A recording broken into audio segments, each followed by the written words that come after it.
Jacques Ferté, bonjour. Bonjour, Quentin. Alors dites-moi, votre première gorgée de bière, pour paraphraser Philippe Delerme, même si c'est pas exactement la même chose que je vous demande là, une anecdote, voilà. Donc vous étiez jeune adulte, à quel âge aviez-vous? Quelle était cette première gorgée de bière, à peu près, si vous vous en souvenez?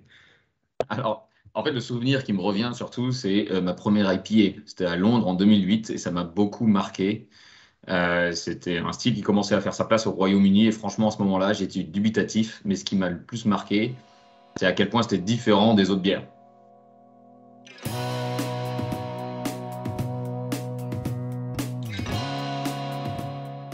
Bonjour à tous et bienvenue au Talk Décideur du Figaro, avec aujourd'hui sur mon écran et sur le vôtre Jacques Ferté, qui est cofondateur de Gallia Paris, donc une bière parisienne. Vous êtes cofondateur, Jacques Ferté, mais en vérité, la nouvelle Gallia, déjà, c'était il y a quelques décennies, c'était il y a plus de 100 ans, ça existait déjà. Donc vous êtes cofondateur, entre guillemets, d'une marque qui existait déjà, en gros, parce qu'il y a beaucoup d'histoires finalement dans cette aventure. Il y a beaucoup d'histoires, en effet, parce qu'il y avait un patrimoine brassicole à Paris. Et en fait, en 2009, avec mon associé, du coup, puisque je suis cofondateur, Guillaume Roy, on se lance dans l'idée de relancer une marque de bière à Paris. En fait, on part du constat relativement simple qu'il y a des bières dans chaque région française et il y a même des bières dans chaque capitale européenne, voire mondiale, mais il n'y a pas de bière à Paris et ça nous semble un peu dommage. Et on se rend compte qu'il y a un patrimoine brassicole donc à Paris et notamment Gallia, qui est une vieille brasserie parisienne qui existe depuis 1890 et qui a fermé dans les années 60. Et on trouve que cette marque, elle est magique, elle a encore plein de choses à raconter et on se met en tête de la relancer et de la reproposer aux Parisiens. Donc vous goûtez de l'IPA à Londres, vous vous dites, ouais, c'est formidable. Ensuite, bah voilà, c'est un peu le cheminement que vous m'expliquez. Et comment est-ce que, ok, comment est-ce que vous découvrez cette marque Gallia? Et ensuite, vous fouinez, vous faites des archives, vous vous renseignez, parce qu'il y a aussi beaucoup, c'est quasiment un travail peut-être pas d'archéologue, mais disons, fouiller le passé, finalement. Ouais, mais franchement, c'est un peu ça. Même si, en fait, on a trouvé assez facilement un blog qui s'appelait Didier 93 et qui était tenu par un monsieur qui s'appelle Didier et qui répertoriait en fait toutes les brasseries parisiennes qui pouvaient exister et notamment enfin, voilà, Gallia qui nous a vraiment tapé dans l'œil parce que la sonorité, le symbole qui a un coq qui tient une chope, voilà, c'est tout cet univers de marque nous a beaucoup parlé. On l'a contacté et en fait ce monsieur-là nous a mis en relation avec le descendant de la brasserie, parce que c'était une histoire familiale, avec qui on s'est très vite bien entendu et qui nous a fourni énormément d'éléments de la marque et qui nous a été bien utile au début, au démarrage de l'histoire, parce on avait bien conscience qu'on partait de zéro. Et c'est vrai que de déjà raconter en fait ce lien avec l'histoire, le fait qu'il existait des anciennes brasseries avant, bah voilà, ça a pu nous permettre d'avoir dès le début quelque chose à raconter, quelque chose de relativement concret, quoi. Donc un morceau d'histoire. Comment est-ce que vous dites, vous parlez du coq, donc on est très cocorico, on est très vive la France, etc. Qu'est-ce que vous avez gardé de l'essence de cette marque et qu'est-ce que vous avez apporté comme code moderne, si je puis dire? En quoi est-ce que, comment est-ce qu'on ressuscite, parce qu'on parle de ça, c'était une marque qui était totalement morte, vous l'avez ressuscitée, vous l'êtes approprié avec les codes parisiens d'aujourd'hui, en gardant quelques symboles historiques, j'imagine. Ouais, exactement. On a conservé le coq, notamment. Mais c'est vrai que on a voulu la teinter assez vite de modernité, en fait, notamment parce que ce qui nous a amené aussi à relancer cette marque de bière parisienne, en fait, c'était un phénomène qui était né dans les années 80 aux États-Unis, et le phénomène des craft beer, en fait, des micro-brasseries artisanales. Et en fait, ce phénomène avait énormément de succès, et aux États-Unis, et dans les pays anglo-saxons. Et c'était des énormes. Enfin, aujourd'hui, c'est des énormes brasseries, des brasseries qui ont énormément de succès et qui se sont lancées notamment grâce aux IPA. Et Ouais. Vous parlez de Brooklyn Lager ou de choses comme ça, quoi. alors, il y a Brooklyn Lager, il y a la Sierra Nevada, il y a Lagunitas, il y a New Belgium, en fait, et aux États-Unis, il y a Brewdog, enfin, en Angleterre, pardon, en Écosse, il y a Brewdog notamment. Donc, en fait, toutes ces brasseries-là ont eu énormément de succès ces 10, 20, 30 dernières années. Et en fait, ça nous a vraiment motivés, vachement inspirés, en fait. Et effectivement, c'est ça qui a teinté la marque de modernité. Et notamment quelque chose de tout simple. Alors, c'est vraiment le symbole, selon moi, de ce phénomène des craft beers, c'est l'IPA. Mais c'est aussi une façon de parler de la bière, en fait.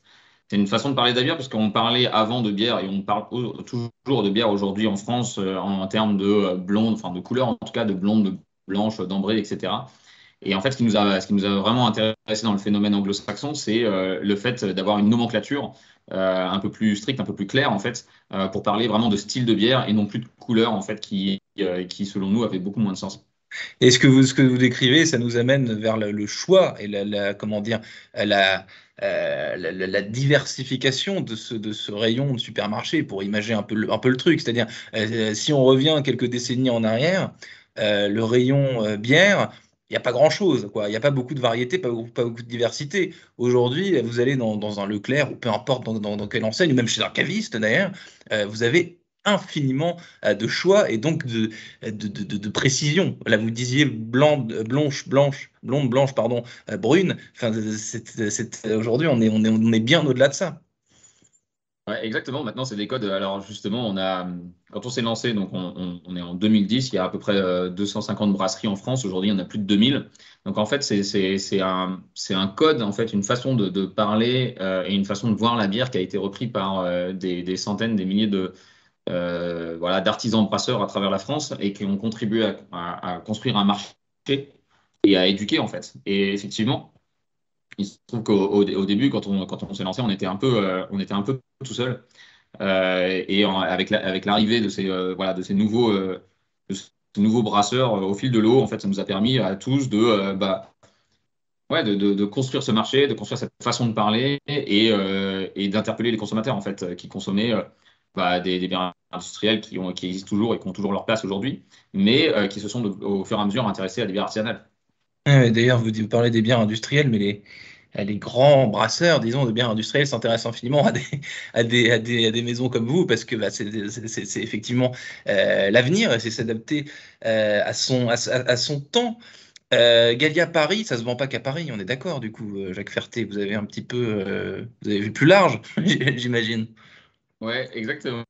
Alors, c'est une bonne remarque. C'est vrai qu'au début de notre histoire, on avait vraiment, vous savez, quand on crée une boîte, on dit toujours il faut un horizon, il faut se donner une sorte d'objectif qui paraît complètement fou. Et nous, cet objectif-là, c'était vraiment de relancer une bière parisienne et de dire, bah voilà, on va donner une bière à Paris. Et c'était cet objectif-là, sauf qu'au fur et à mesure du temps, on s'est donné un autre objectif plus ambitieux, qui est toujours le cas aujourd'hui, c'est de donner une bière craft française, en fait, de devenir un peu le symbole du renouveau craft français, quoi. De passer de Donc Gallia effectivement, Paris à Gallia France, hein, finalement, quelque part. exactement, c'est exactement ça. Et du coup, c'est vrai qu'on a estimé aussi à un certain temps, à un certain moment que on avait réussi notre pari de devenir Gallia Paris, même si c'est un peu présomptueux parce qu'il y a encore évidemment beaucoup de Parisiens qui ne connaissent pas encore, etc. Mais n'empêche qu'on a réussi, je pense, voilà, à créer une certaine notoriété à Paris. Et maintenant, notre objectif, c'est de pouvoir faire découvrir nos produits un peu partout en France, quoi. Un peu partout en France et surtout faire face à une concurrence de plus en plus, vous l'avez dit tout à l'heure, de plus en plus rude, quoi. Des petites brasseries comme ça, artisanales, avec un packaging un petit peu coloré, qui a de la tronche, etc. Il y en a beaucoup maintenant. Donc dans les rayons, on voit bien d'ailleurs que tout le monde essaie de soigner le plus possible, le plus méticuleusement possible, le packaging, les couleurs, que ce soit chiadé finalement. Donc c'est rude, j'imagine, pour vous. Ouais, et c'est rude, c'est-à-dire que en fait, c'est plutôt la consommation en fait des biens industriels qui, au fur et à mesure, en fait, se dirige vers de l'artisanal. Donc en fait, il y a énormément de place et de toute façon, les consommateurs de biens artisanales sont des gens qui adorent la diversité, donc sont prêts de toute façon à tester énormément de choses et ne sont pas fixés sur un type et une marque de bière. Donc et c'est ce que je disais tout à l'heure, c'est-à-dire que en fait, nous tous ensemble, en fait, on constitue un marché et en fait, plus bizarrement, hein, plus on est et plus on a de consommateurs de bière artisanale et plus en fait on est nombreux à se partager un gâteau qui grossit. Donc on ne considère pas comme un souci en tout cas. Vous me décrivez exactement la même chose que la semaine dernière. J'ai interviewé le PDG de Lavazza, des cafés Lavazza, donc qui me décrivait en gros ce qui se passe dans les rayons de supermarché. encore une fois pour illustrer la chose, mais il y a tellement de capsules, tellement de cafés différents, tellement de marques, etc., qu'en fait, le client, il va toucher un peu à tout. C'est un client curieux, donc la notion de fidélité, c'est pas vraiment le cœur du sujet, ce qui est assez intéressant. Dernière question, Jacques Ferté. C'est amusant aussi parce que Gallia, c'est aussi le nom d'une marque de lait pour bébé. C'est pas un peu étonnant c'est dans le rayon voisin, il y a une autre boisson, quoi. Ouais, exactement. Bon, alors après, c'est vraiment le fruit du hasard, hein, Je sais bien. Quand on s'est lancé, d'ailleurs, pour la petite anecdote, en fait, on a des juristes qui nous ont, voilà, qui nous ont indiqué ça et qui ont dit, faites attention quand même. Et on s'est lancé parce que de toute façon, on avait 25 ans à l'époque. C'est pas le coup de dépôt de marque. On se dit, de toute façon, on le tente et on verra bien. Et il se trouve que quelques mois plus tard, on a reçu un courrier qui légitimait en fait de la part de Gallia, hein, le lait infantile, légitimait le fait qu'on avait une antériorité juridique et que du coup, on n'avait pas de sujet pour nous lancer dans Gallia en tant que bière. Et c'est parti. Merci beaucoup, Jacques Ferté, d'avoir répondu à mes questions pour le talk décideur du Figaro. Je vous souhaite une excellente fin de journée, une belle aventure avec Gallia, Paris ou France, du coup. Merci beaucoup, vous aussi.